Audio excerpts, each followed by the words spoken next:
സച്ചേട്ടൻ അവിടുന്ന് രക്ഷപ്പെട്ടെന്ന് അറിയുമ്പോൾ മധുവിൻ്റെ ആൾക്കാർ പിന്നാലെ തേടി വരും. ചിലപ്പോൾ അവര് വീട്ടിലേക്കും വരാൻ സാധ്യതയുണ്ട്. അത് കൂടുതൽ പ്രശ്നമാവില്ല. ഒരു വഴിയുണ്ട്. എന്ത് വഴി? കുറച്ച് ദിവസത്തേക്ക് എങ്ങോട്ടെങ്കിലും മാറി നിൽക്കണം. അതും കൂടുതൽ പ്രശ്നമാവില്ലേ? മാറാതിരുന്നാലാണ് പ്രശ്നം. ഞാനൊരു സ്ഥലം പറയാം.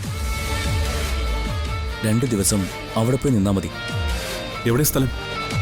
എനിക്ക് നല്ല പരിചയമുള്ള സ്ഥലമാണ്. മധുവിനെ പോലെ തന്നെ ചില ആളുകളും സെറ്റപ്പുകളും ഒക്കെ ഉള്ളൊരു സ്ഥലം. എനിക്കവിടെ കുറച്ച് സുഹൃത്തുക്കളുണ്ട്. അവിടെ കയറി ആരെയും പിടിച്ചുകൊണ്ട് പോകാനൊന്നും പറ്റില്ല. പക്ഷെ അതൊരു ലോ ക്ലാസ് സ്ഥലമാണ്. കുറച്ച് അഡ്ജസ്റ്റ് ചെയ്യേണ്ടി വരും. അതൊന്നും സാരമില്ല, ഞാൻ അഡ്ജസ്റ്റ് ചെയ്തോളാം.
ഇങ്ങോട്ടിരുത്താം. വാ ഇരിക്കെ.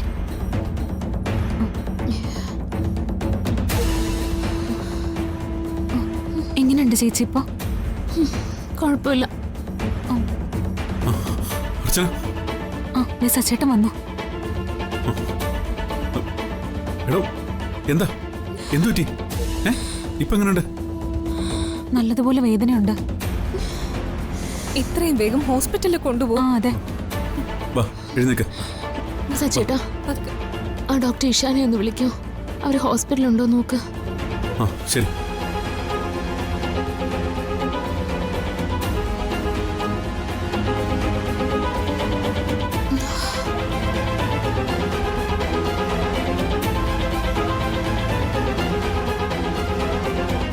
ആ ഹലോ ഡോക്ടർ, ഞാൻ സച്ചയാ. അർച്ചനയ്ക്ക് എങ്ങനെയുണ്ട്?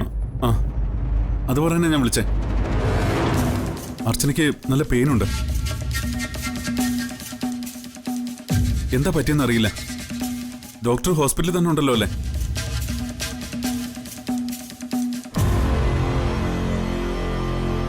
ഞാൻ ഇറങ്ങാൻ തുടങ്ങുമായിരുന്നു. ഒരു കാര്യം ചെയ്യും, പെട്ടെന്ന് കൊണ്ടുപോവാ. ഞാൻ വെയിറ്റ് ചെയ്യാം. ആ ആ ശരി ഡോക്ടർ. ഡോക്ടർ ഹോസ്പിറ്റലിൽ തന്നെ ഉണ്ട്. സ്നേഹേ, നീയും കൂടെ പോ. നിങ്ങൾ ആരെങ്കിലും ഒരാൾ കൂടെ വേണം. സച്ചേട്ടുണ്ടല്ലോ, അത് മതി.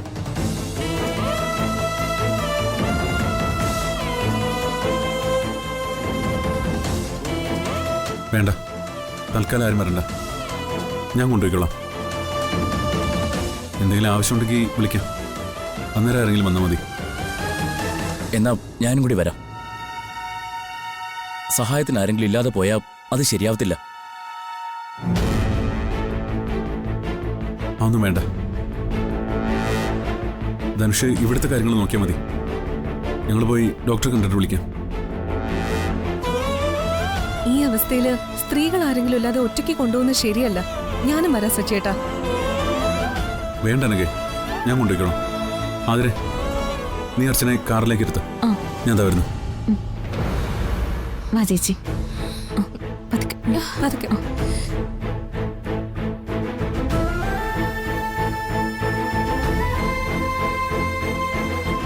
എന്തുവാ?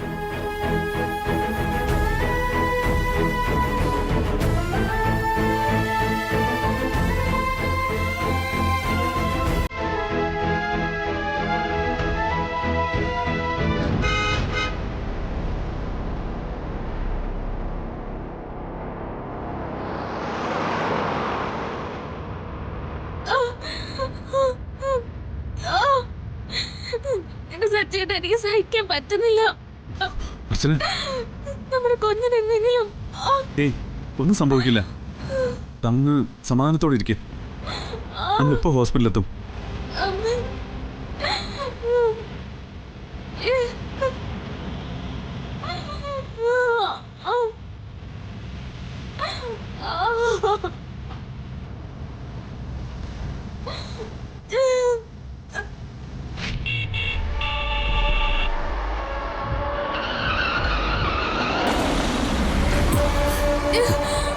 ഇടിച്ചിറക്കണവനെ.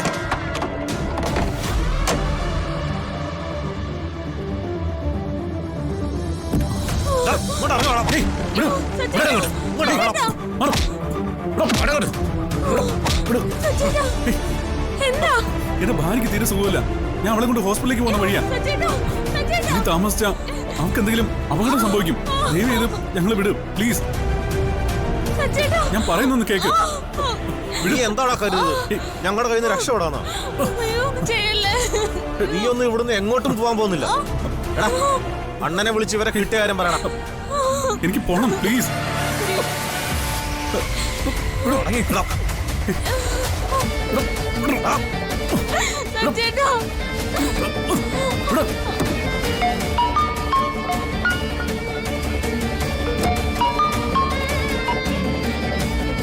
ഹലോ അണ്ണാ, എന്തായി?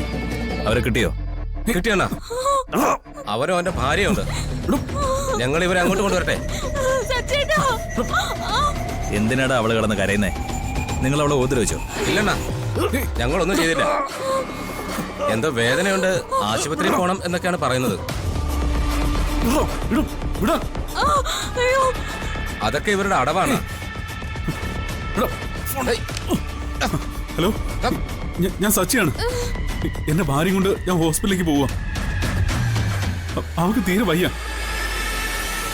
ദേവി ഇത് ഇവരോട് ഞങ്ങളെ വിടാൻ പറയണം. ഇനി താമസിച്ച അവൾക്ക് എന്തെങ്കിലും അപകടം സംഭവിക്കും. ദേവി ഇത് ഞങ്ങൾ വിടണം പ്ലീസ്. നീ പറയുന്നത് സത്യം തന്നെയാണല്ലോ അല്ലേ? ഇല്ലെങ്കിൽ നിങ്ങൾ എന്നെ കൊന്നോ? എത്രയും പെട്ടെന്ന് എനിക്ക് അവളെ ഹോസ്പിറ്റലിൽ എത്തിക്കണം. ദയവ് ചെയ്ത് ഞങ്ങളെ ഒന്ന് വിടാൻ പറയൂ. താൻ ആ ഫോൺ അവർക്ക് കൊടുക്ക.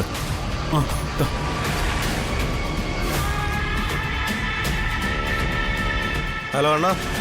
അവൾക്ക് സുഖമില്ല എന്നുള്ള സത്യമല്ലേ? ആണെന്ന് തോന്നണ്ണ. അവള് കിടന്ന് കാറുന്നുണ്ട്. ശരി, അവരങ്ങ് വിട്ടേക്ക്.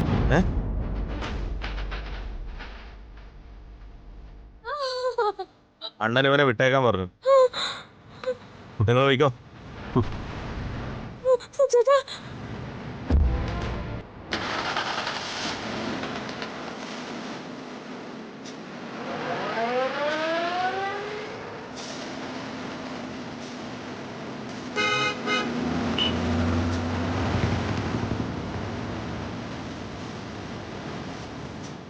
ഇഷ്ടം അണ്ണനാരോ വിട്ടേക്കാൻ പറഞ്ഞു. അല്ലെങ്കിൽ പെൺകുട്ടികൾ വേദനിക്കുന്നത് അണ്ണന് ഇഷ്ടമല്ല. വേണ, നമുക്ക് പോവാം.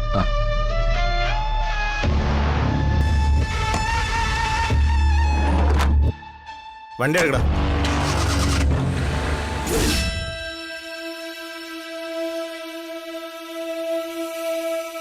ഏയ്, ഇപ്പൊ കുഴപ്പമൊന്നുമില്ല.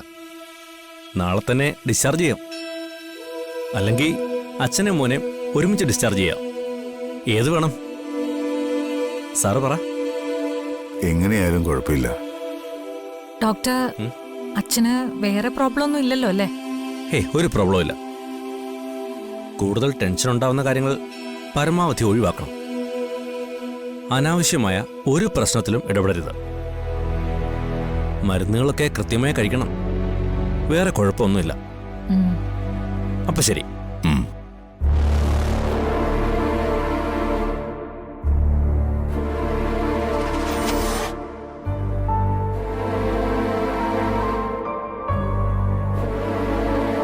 അച്ഛനെന്താ ആലോചിക്കുന്നേ?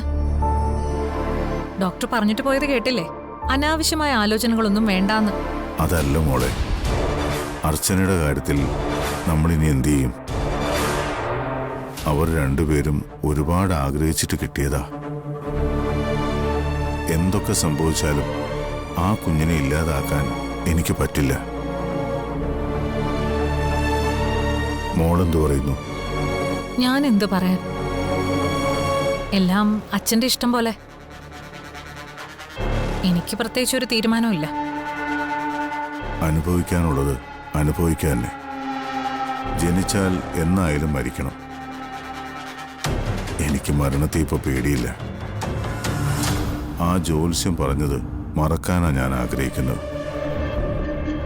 അർച്ചനയുടെയും സച്ചിയുടെയും കുട്ടി നെല്ലിശ്ശേരിയിൽ ജനിക്കുന്നത് കൊണ്ട് ആകാശം ഇടിഞ്ഞു വീഴുന്നെങ്കിൽ വീണോട്ടെ. എന്നാലും ആ കുട്ടിയെ ഇല്ലാതാക്കാൻ പറയാൻ എനിക്ക് പറ്റില്ല. ഇത്രയൊക്കെ അനുഭവിച്ചിട്ടും കിളവൻ പഠിക്കുന്നില്ല. നെല്ലിശ്ശേരിയിലെ ഏതെങ്കിലും ഒരെണ്ണത്തിന്റെ ചാവ് കണ്ടാൽ മാത്രമേ ഇയാളിതൊക്കെ പഠിക്കൂ. ഇനിയിപ്പോ അത് മാത്രമേ വഴിയുള്ളൂ. ഇയാൾ എന്നെ കൊണ്ടത് ചെയ്യിക്കും.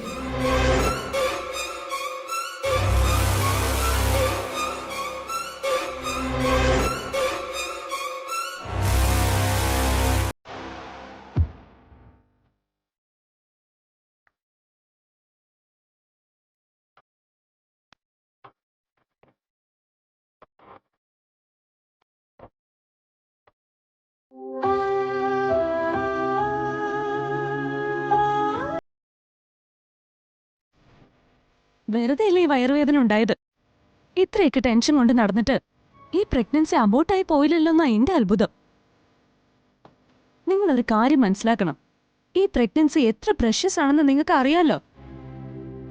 എന്തായാലും ബ്ലീഡിങ് ആവാഞ്ഞത് ഭാഗ്യം. ഇനി റെസ്റ്റ് എടുത്തില്ലെങ്കിൽ പ്രോബ്ലം ആവും. പിന്നെ ഡോക്ടറെ കുറ്റം പറഞ്ഞിട്ട് കാര്യമില്ല. 3 months ബെഡ് റെസ്റ്റ് എടുത്തേ പറ്റൂ.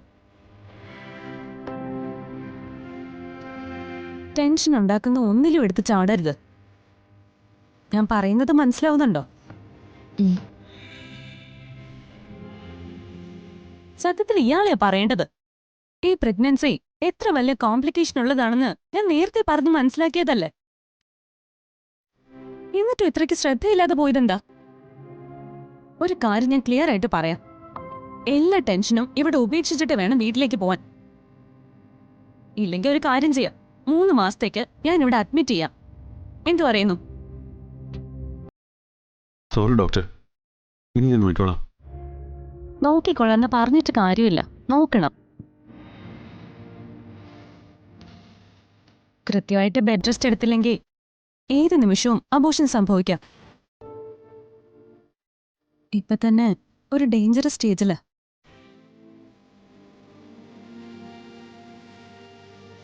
So be careful.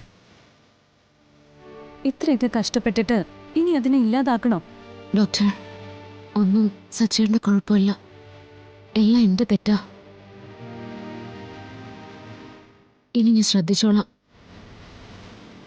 ആരുടെ തെറ്റായാലും ഉള്ളത് നിങ്ങൾ തന്നെ സൂക്ഷിക്കണം.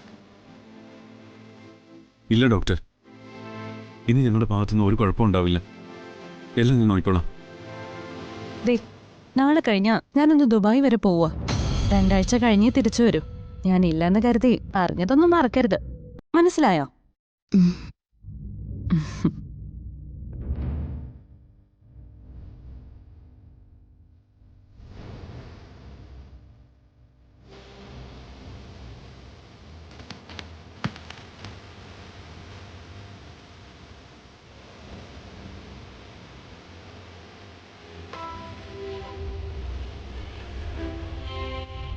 ഇനി ഒന്നിനും പോവണ്ട. ഞാൻ നോക്കിക്കോളാം അല്ല. എടോ, ഈ കുഞ്ഞിനെ നമുക്ക് വേണം.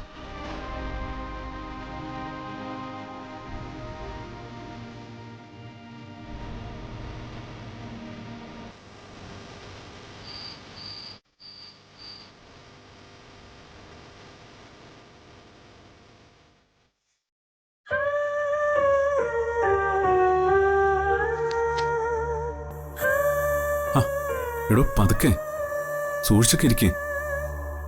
സച്ചേന്റെ ഭാവം കണ്ടാത്തൊന്നും എനിക്കെന്തോ മാറാരോഗമാണെന്ന്. സച്ചേട്ടാ, പ്രഗ്നൻസി ഒരു രോഗമല്ല.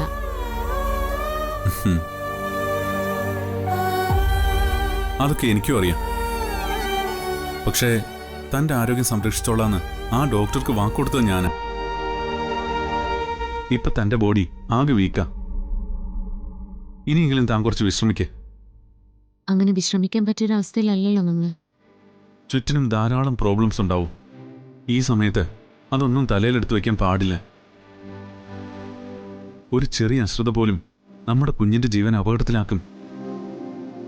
സ്നേഹയ്ക്ക് പറ്റിയത് അറിയാലോ, അത് ആവർത്തിക്കാൻ പാടില്ല. ഇതൊന്നും നമ്മുടെ കയ്യിലല്ലല്ലോ സച്ചേട്ടാ. ദൈവം എനിക്ക് കുഞ്ഞിനെ വിധിച്ചിട്ടുണ്ടെങ്കിൽ അതിനൊരു കുഴപ്പവും സംഭവിക്കില്ല. തന്നോട് ഇതൊക്കെ പറയാൻ വരുന്ന എന്നെ വേണം തല്ലാൻ. ഒരു കാര്യം ചെയ്, താനേ ഇവിടെ ഇരിക്കേ, ഞാൻ പോയിട്ട് ഫുഡ് എടുത്തോണ്ട് വരാം. എന്തിന്? ഞാൻ താഴെ വന്ന് കഴിച്ചോളാം. തൽക്കാലം അത് വേണ്ട. ഞാൻ പറയുന്നത് അനുസരിച്ചാൽ മാത്രം മതി. ഞാൻ ഫുഡ് എടുത്തിട്ട് വേഗം വരാം.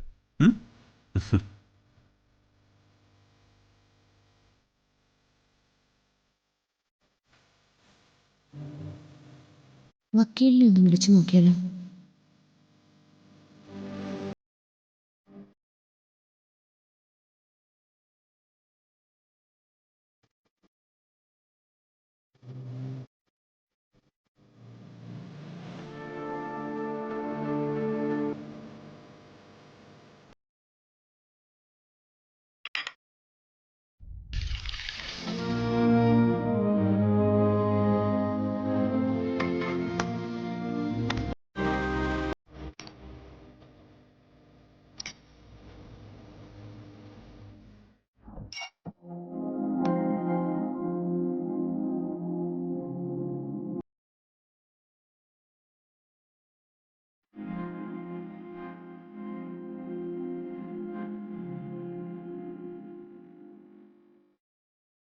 ഈ വക്കീൽ ഇത് എവിടെ പോയി കിടക്കുക?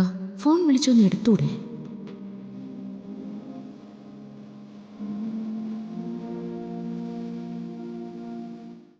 താനിതാരെ വിളിക്കുന്നത്? സച്ചേട്ടാ, വക്കീലിനെ വിളിച്ചിട്ട് ഫോൺ എടുക്കുന്നില്ല. ബെല്ലടിക്കുന്നുണ്ട്, പക്ഷെ എടുക്കുന്നില്ല. ആ വക്കീൽ എന്തെങ്കിലും തിരക്കിലാവും. ദേ, ആ ഫോൺ ഒന്ന് മാറ്റി വെച്ചേ. ഇത് കഴിക്കാൻ നോക്ക്. സച്ചേട്ടൻ എന്തായി കാണിക്കുന്നേ? ഇങ്ങ് തന്നേക്ക്, ഞാൻ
ഞാനത് കൊണ്ടുവച്ചിട്ട്.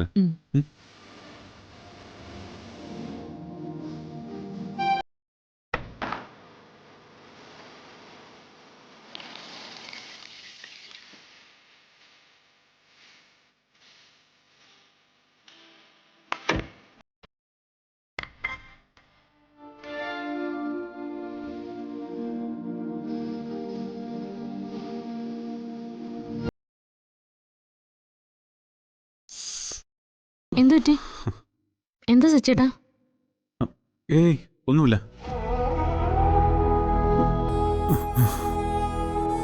എന്തു പറ്റി സച്ചേട്ടാ? ഏയ് ഒന്നുമില്ല. കാണിച്ചേ. എന്താ ഇത്? ഇത് അർച്ചന, നോക്കട്ടെ. ഒന്നുമില്ലടോ. അയ്യോ, എന്താ ഇത്? ഒന്നുമില്ലെന്നോ? പിന്നെ എന്താ ഈ പാടൊക്കെ? എടോ ഒന്നുമില്ല, താൻ റെസ്റ്റ് എടുക്കാൻ നോക്ക്. ചെല്ലേ. സച്ചേട്ടൻ എന്നോട് കള്ളം പറഞ്ഞതല്ലേ?